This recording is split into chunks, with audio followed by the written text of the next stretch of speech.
Hello, everyone. I'm Avery. I am the host of the Chiller Queen podcast. And on my podcast, I recently just finished a 2-part series about Michael Aquino in the Temple of Set. In the second episode, I discussed how Michael's name was wrapped up in the conspiracies that came out of the Satanic Panic era, mainly focusing on the Presidio daycare abuse scandal during the 1980s. You can listen to this podcast on the Chiller Queen podcast on any podcast platform.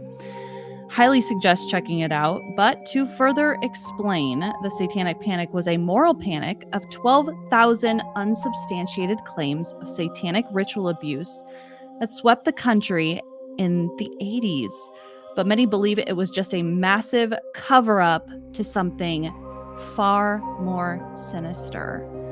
Now, personally, I believe there is truth to the allegations, but I think the truth lies hidden under a sea of smoke and mirrors that was created by predators that are very skilled in manipulation and mind control. And today, I said this on my podcast, but I introduced a man named David Hamblin, and it was a recent case that came out about a year ago. And today is the beginning of a series of episodes that will kind of explain why I actually think that. As I was doing my research on Michael Aquino and his role in the Satanic Panic, I came across an article that sparked my interest. The article stated that the first man has been arrested in a series of ritualistic child abuse claims that have gone on for over 3 decades, basically insinuating that many more arrests were coming.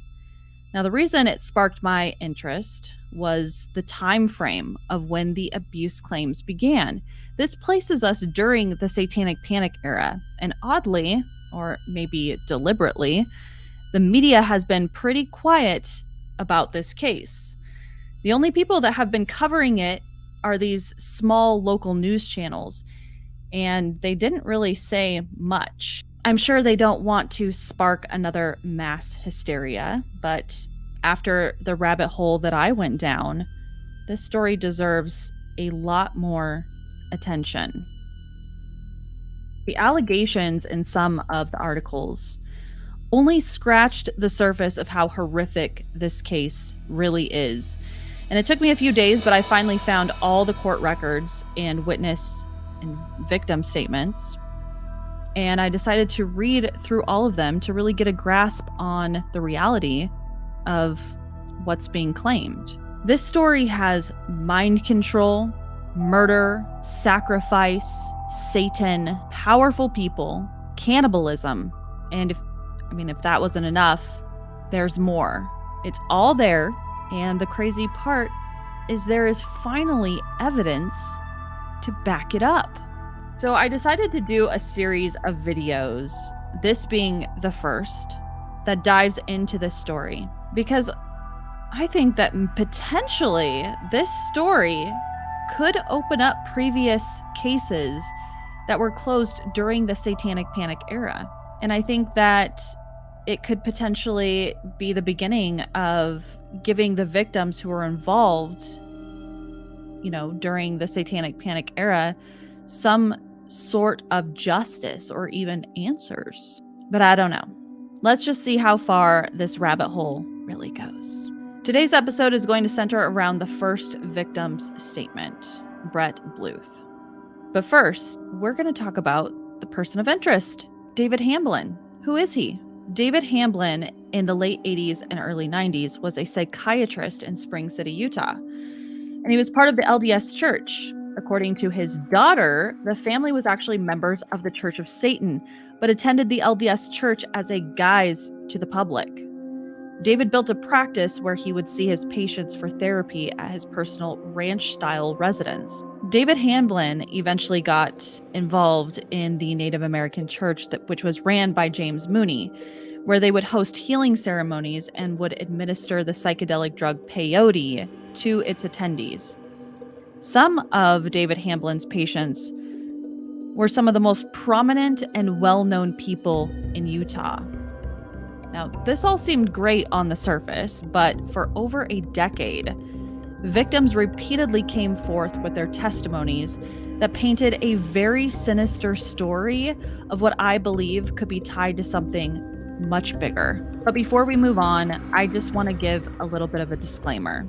I am going to be talking about some really heavy stuff that does include the physical and sexual abuse of children. I'm also going to be talking about satanic ritual abuse.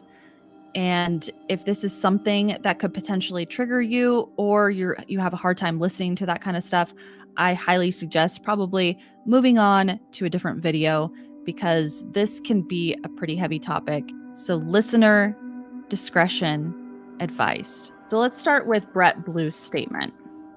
Everything I am about to say has come from his own words, not through any form of media.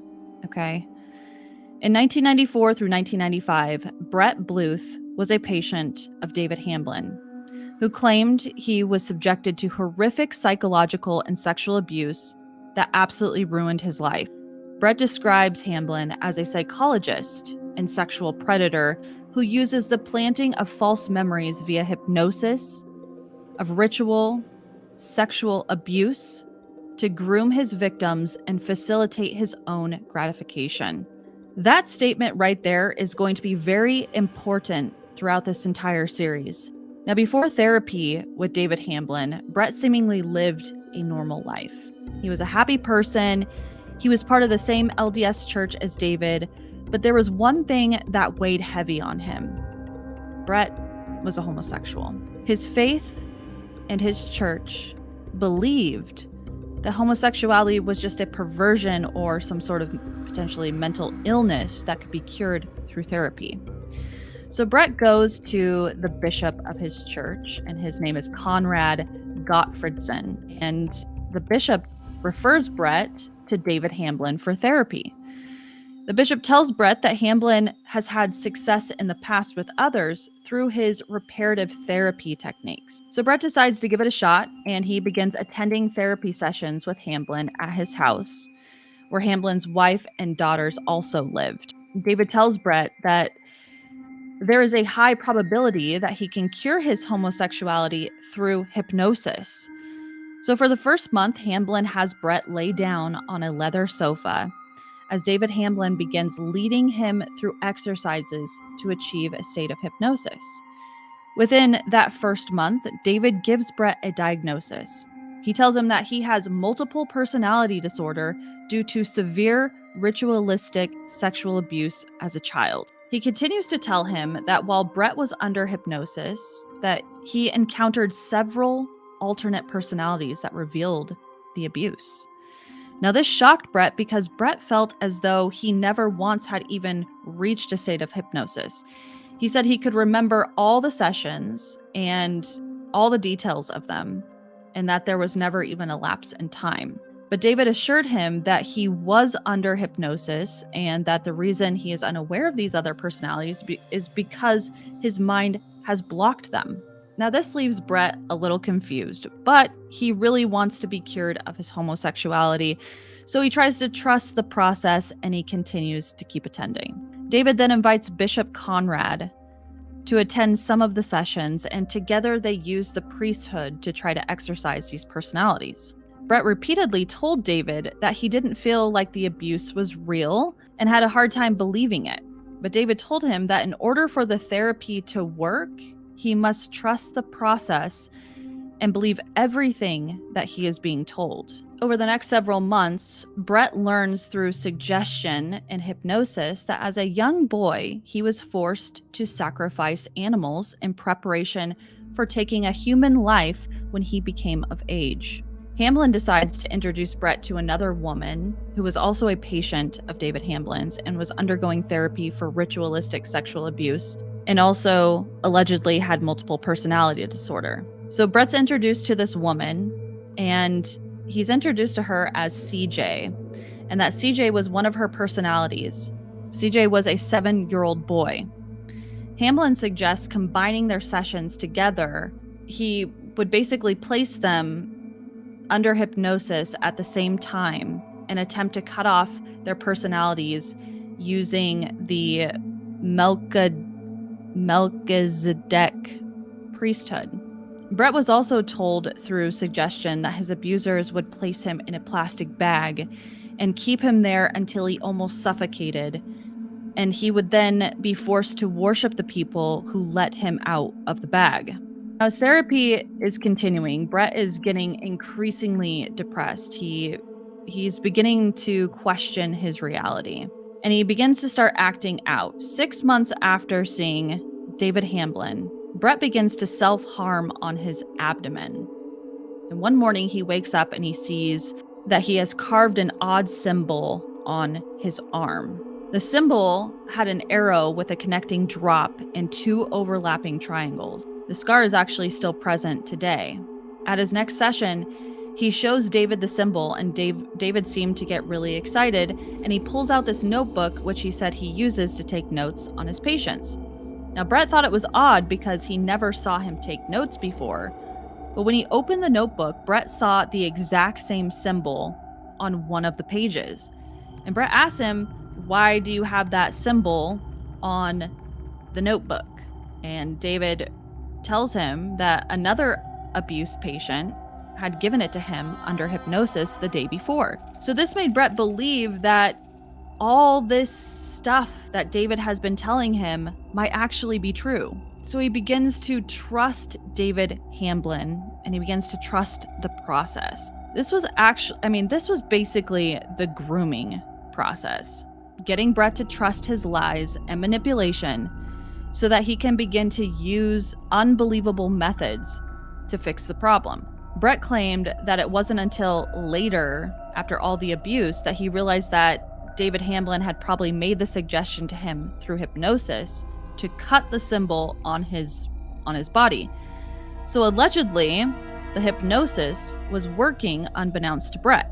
So now David has Brett believing that he has actually been abused. So Brett decides to tell his parents. Now, his parents obviously had no idea about the abuse, so I'm assuming he was being told that the predators accessed him through the church. The bishop, Conrad, then expresses to Brett that he too believes that he had been accessed by these predators, and he begins his own therapy sessions with David Hamblin.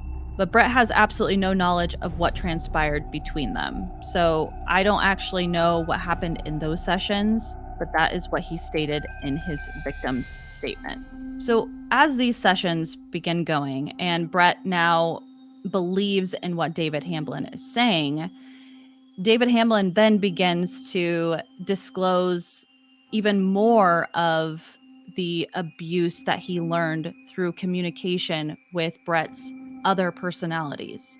And he discloses to Brett that one of his personalities had told him that he was forced to abuse children at the LDS church, and that older children were also forced to abuse him. In one of the sessions, and this is very important to pay attention to because this ties into further claims down the road, but he says that David Hamblin showed up to a session visibly upset. He claimed that the perpetrators of the ritual abuse had been found out and that they had been gaining access to his baby daughter. We are now 8 months into therapy, and all this psychological manipulation is just priming Brett for the sexual abuse that was about to begin. David Hamblin continues to tell him about the trauma he experienced, and he states that he was told that as a young boy, he was repeatedly forced to place his head in the lower part of a female body until he almost suffocated. Now, this particular story, he says, would become one of the 3 defining abuses that Hamblin used in therapy to convince him to act sexually with him. David Hamblin also expresses to Brett that he has hundreds of personalities that are functioning within his psyche, and that he eventually wants to write a book about him one day. So in one of the sessions, Hamblin begins to describe another a situation that Brett had endured during his abuse. And he tells him that the perpetrators knew that he was a homosexual, and they used that against him. He said that they would try to seduce him by showing him their man parts, but as Brett would get close, they would shapeshift into women parts, which would then split his personality. Allegedly, some of Brett's personalities wouldn't come forth and talk to David Hamblin because they feared that he could shapeshift his man parts. The act of shape-shifting, down there, would become the second defining abuse Hamblin used to convince him to act sexually with him. So now we are a year into therapy. David Hamblin says he wants to address the issue of shape-shifting man parts. I won't go into detail about the abuse because I don't think that that's necessary. But basically, David Hamblin tries to convince Brett that he doesn't have shape-shifting man parts, and he tries to prove it to him by showing him. So at this point, Brett feels like his state of mind has completely dissolved to a point that it's beginning to affect his personal and his business life, and that sessions were becoming extremely painful to endure. He would often find himself completely submerged in a bathtub of water, just breathing through a large straw. So you can only imagine where his mind was at that time. To just sit in a bathtub full of water, completely submerged and just breathing through a large straw. Your mind just has to be in like a completely hopeless state to feel like you just want to disappear. So David sees that Brett is under distress and he wants to help him through all this depression that he's beginning to experience. So David suggests to Brett that it might be helpful to have relations with a righteous man and that it might be healthy for him. David Hamblin decides to volunteer himself as one of the righteous men if Brett couldn't find anybody to have relations with. He also tells him that the core of his issues come from all the consumption of bodily fluids from unrighteous men, and that he could be cured by taking in the fluids of a righteous man. Oddly enough, some people might be like, how did a person convince you to do all of these certain acts under therapy, under the guise of a professional?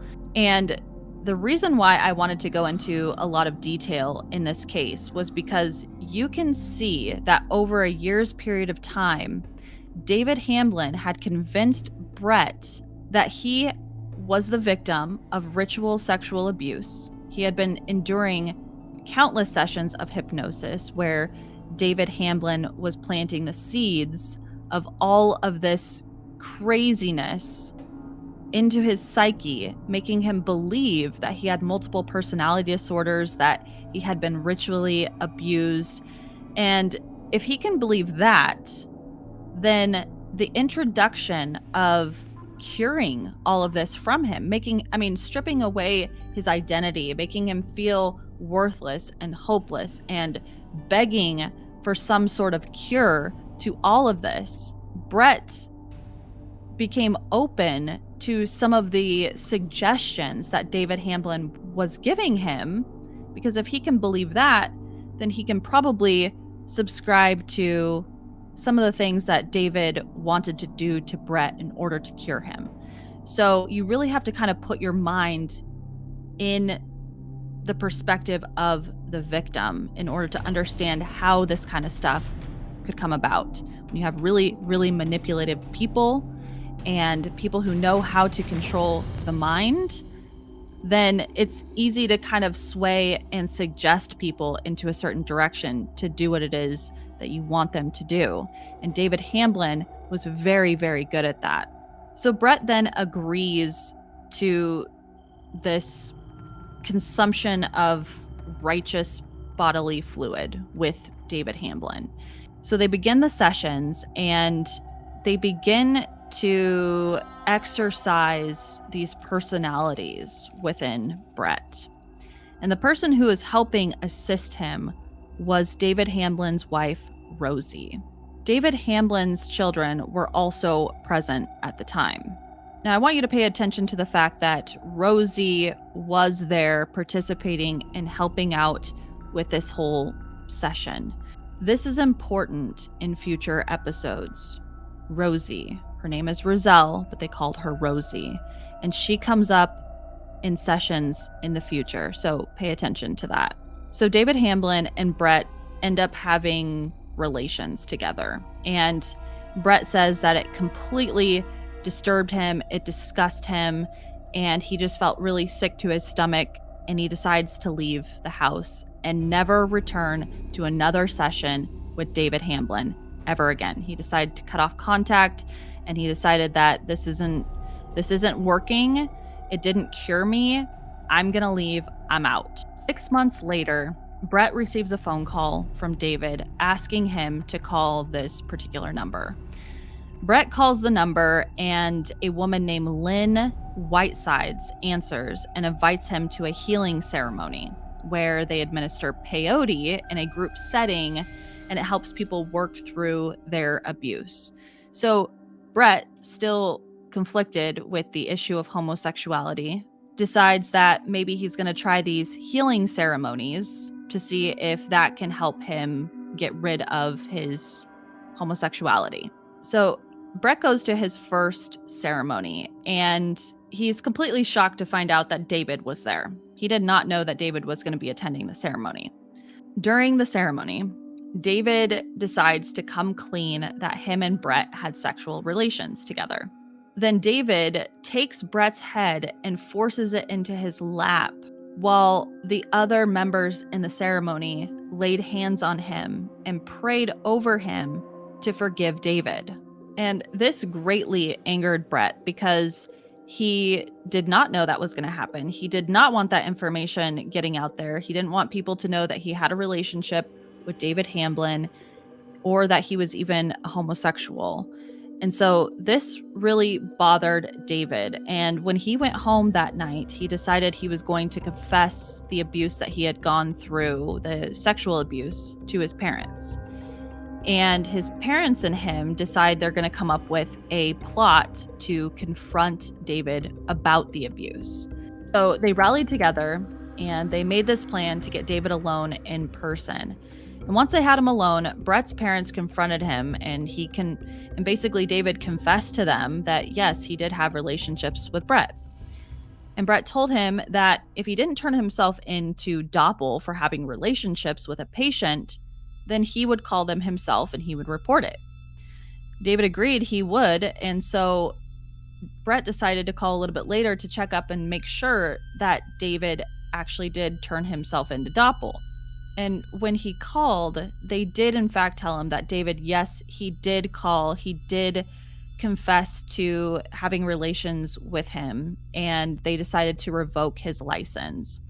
And when Brett asked them if they wanted to report his report, they said, no, we don't need your report. We already have a report.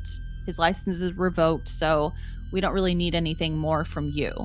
And this upset Brett because he wasn't sure if they fully got the extent of the story, the real story of what really went down, or if he just kind of told them, yeah, we've had sexual relations, but didn't really go into like the psychological abuse and the grooming process of what went down that led up to these relations.